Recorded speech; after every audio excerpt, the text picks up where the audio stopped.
ఇదే RTV app వార్తల్ని క్షణాల్లో చదివే అవకాశం ఉంటుంది. ఒక న్యూస్ పేపర్, ఒక టెలివిజన్ ఛానల్ మీ చేతుల్లో ఎప్పుడూ ఉంటాయి. కర్నూలు జిల్లా గోనెగండ్ల మండలం ఎల్ఎల్సి కాలువ వద్ద దారుణ ఘటన చోటు చేసుకుంది. ఒక ఇంజనీరింగ్ కాలేజ్ చదివేటువంటి యువతితో పాటు మరో యువకుడు ఎల్ఎల్సి కాలువగట్టు ప్రాంతానికి వెళ్ళినటువంటి నేపథ్యంలో ముగ్గురు యువకులు అత్యంత దారుణంగా వేట కొడవలతో యువకునిపై దాడి చేసినటువంటి ఘటనలో తీవ్రంగా గాయపడ్డాడు అరవింద్ అనేటువంటి ఎమ్మునూరు చెందినటువంటి వ్యక్తి.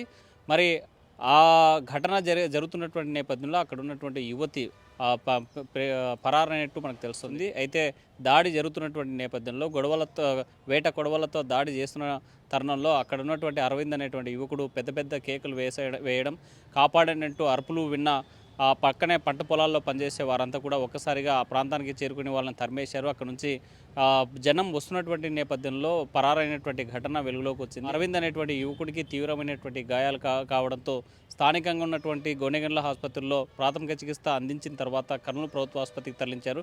ప్రస్తుతం కర్నూలు ప్రభుత్వ జనరల్ హాస్పిటల్లో ఆ యువకుడు అరవింద్ చికిత్స పొందినటువంటి పరిస్థితి కనిపిస్తుంది. అయితే ఈ విషయం తెలుసుకున్నటువంటి పోలీసులు స్థానికంగా ఉన్నటువంటి ఎల్ఎల్సి కాలువ వద్దకు వెళ్లారు. ఆ కాలువ దగ్గర జరిగినటువంటి ఘటనను పూర్తిగా అక్కడ ఉన్నటువంటి పరిశీలించిన నేపథ్యంలో ఒక సెల్ ఫోన్ కూడా పోలీసులకు దొరికినటువంటి పరిస్థితి ఉంది. అయితే ఈ దాడికి ప్రధానంగా ప్రేమ వ్యవహారమే కారణమని భావిస్తున్నారు. ఈ దాడి చేయడానికి ముందే వ్యూహాత్మకంగానే అక్కడ ఉన్నటువంటి యువతి ఎవరైతే ఉన్నారో ఆ యువతి తీసుకొచ్చి దాడి చేయించారా, లేకపోతే ఈ ప్రేమ వ్యవహారం నచ్చక ఈమెకు సంబంధించిన ఆ యువతికి సంబంధించినటువంటి ఆ బంధువులు లేకపోతే ఇంకెవరైనా దాడి చేశారా అనేటువంటి కోణంలో పోలీసులు కేసు నమోదు చేసి దర్యాప్తు చేస్తున్నటువంటి పరిస్థితి అయితే కనిపిస్తుంది. మనకి తాజాగా అందుతున్నటువంటి సమాచారం మేరకు యువతి పోలీసుల అదుపులో ఉన్నట్టు విశ్వసనీయ సమాచారం అధికారికంగా పోలీసులు వెల్లడించాల్సింది. ఎందుకంటే ఘటన జరిగిన వెంటనే స్థానికంగా ఉన్నటువంటి ఎల్ఎల్సి కాలువ వద్దకు పోలీసులు వెళ్లారు. అక్కడ ఉన్నటువంటి పరిస్థితులను, ఘటన జరిగినటువంటి నేపథ్యాన్ని పరిశీలించిన తర్వాత పోలీస్ కేసు నమోదు చేసి దర్యాప్తు చేస్తున్నటువంటి పరిస్థితి అయితే కొనసాగుతుంది.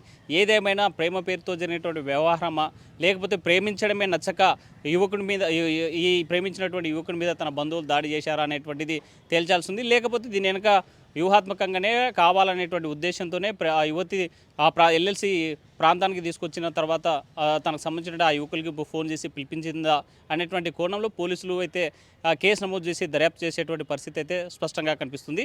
అధికారికంగా పోలీసులు వెల్లడించాలి ఈ కేసు వెనుక, ఈ ఘటన వెనుక జరిగినటువంటి నిజాలను. వీడియో జర్నలిస్ట్ చంద్రశేఖర్తో హుసేన్, ఆర్టీవీ, కర్నూలు. మరిన్ని వీడియోస్ కోసం ఛానల్ ని సబ్స్క్రైబ్ చేయండి. లేటెస్ట్ అప్డేట్స్ కోసం వాట్సాప్ ఛానల్ ని ఫాలో అవ్వండి. ఆ లింక్ డిస్క్రిప్షన్ లో ఉంది.